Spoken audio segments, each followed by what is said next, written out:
Have you ever imagined what would happen if the most powerful person in a company secretly stepped into the shoes of an ordinary worker? Imagine the CEO, wealthy, respected, untouchable, suddenly wearing a cheap uniform, blending into the crowd of employees, sweeping floors, cleaning tables, or packing boxes. Now imagine this CEO stumbling upon a heartbreaking secret hidden in the walls of his own empire. That's exactly what happened one unforgettable morning when an undercover CEO, disguised as a regular worker, walked into a restroom and found a young employee quietly sobbing, thinking no one could hear. What happened in that moment didn't just change the lives of the people involved, it transformed the future of the entire company.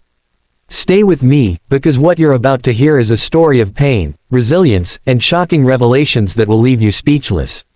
The story begins with Daniel Morris, a 49-year-old billionaire, head of one of the largest retail chains in the country. He had built an empire out of hard work, clever strategies, and relentless ambition.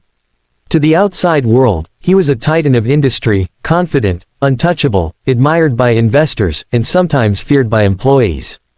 But Daniel had grown restless. For years, he had sat in his glass office high above the city, signing contracts and approving budgets, but something gnawed at him. Did he really know what it was like for the people who worked at the bottom of his company? Did he understand the real struggles of the cashiers, the janitors, the stock boys who earned barely enough to pay rent? His board of directors constantly told him that labor costs were just numbers on a page. But Daniel wasn't so sure. He wanted to see the truth with his own eyes. So one ordinary Tuesday morning, Daniel put on a navy blue uniform with no name tag, wore a cap that shadowed his face, and reported for duty at one of his busiest retail branches.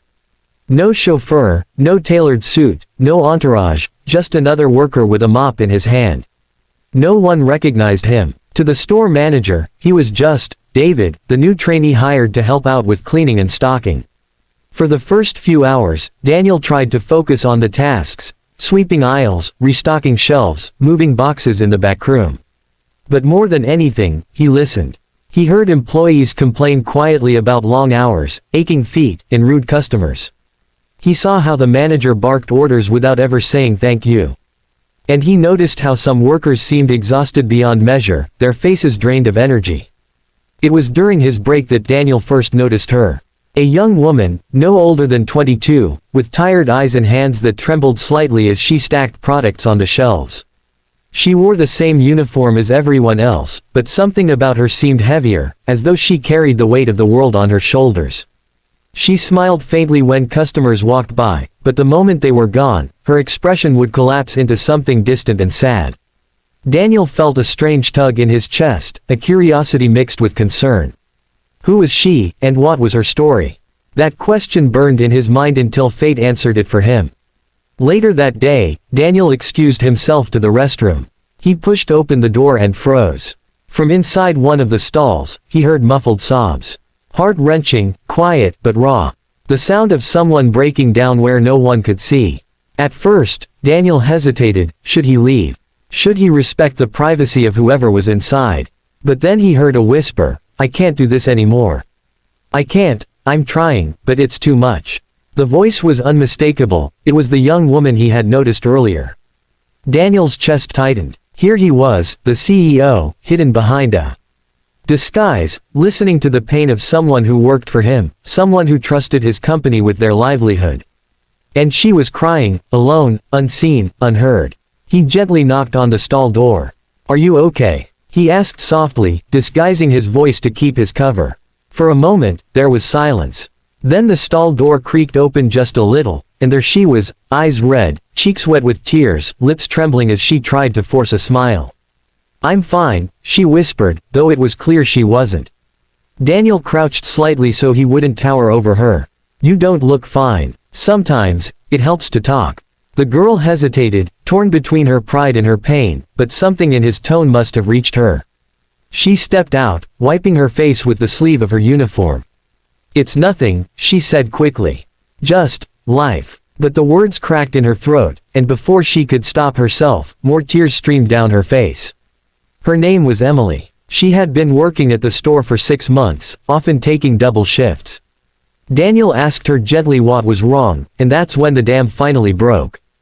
She told him everything. Her father had been sick for years, and medical bills had drained whatever little savings the family had.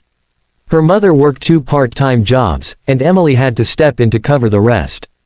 Every paycheck went straight to rent, food, and medicine. She barely had enough left for herself. She confessed that she often skipped meals so her younger brother could eat. Worst of all, her father's condition had worsened recently, and the family had been told they might lose their home if they fell behind on payments again. "I'm just so tired," Emily whispered, her body trembling as she hugged herself. "No matter how hard I work, it's never enough. And I don't think anyone here cares. To them, I'm just another worker they can replace." Daniel felt his throat tighten. He wanted to rip off his disguise, reveal who he was, and promise her she would never suffer like this again. But he knew it wasn't time yet. Instead, he placed a hand on her shoulder. "You matter," he said firmly. "I know it doesn't always feel like it, but you do. And maybe things will change sooner than you think." Emily looked at him strangely, as though unsure what he meant, but the kindness in his voice seemed to give her a tiny spark of comfort. She nodded slowly, wiped her tears, and whispered, "Thank you." That night, Daniel went home shaken. He couldn't stop thinking about Emily, her story, her quiet suffering.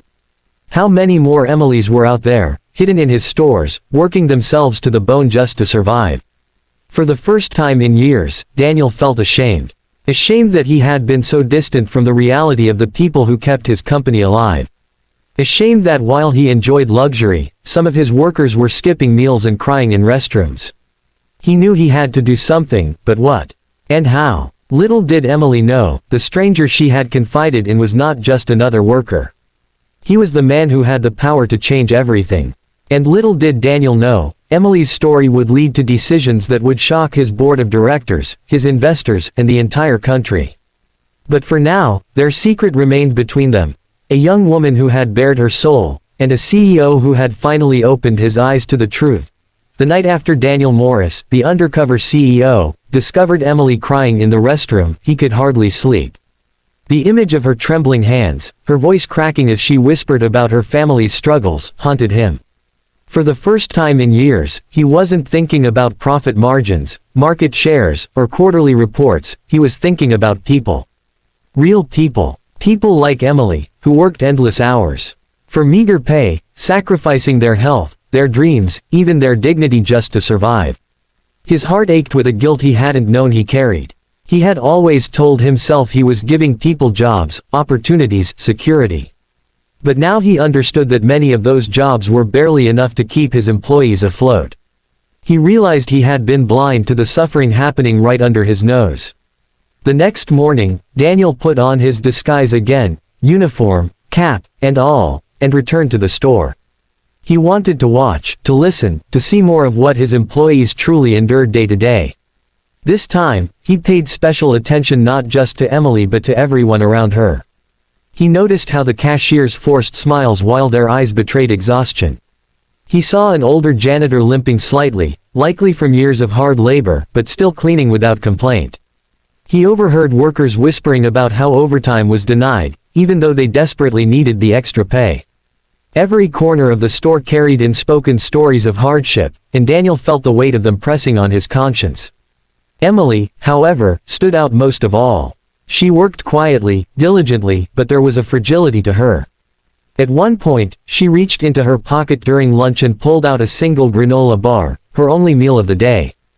Daniel pretended not to notice, but inside, his chest burned with anger at himself and the system he had allowed to continue.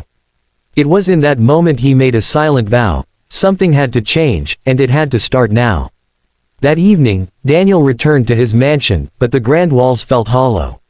He sat at his desk, staring at the family portrait on the wall, his wife, his 2 children, all smiling in comfort and security. He thought of Emily's family, struggling to pay rent and medical bills, living one bad day away from disaster. The contrast was unbearable. Daniel finally picked up the phone and called an emergency meeting with his executive team for the following morning. His assistants were shocked. He rarely called meetings unannounced.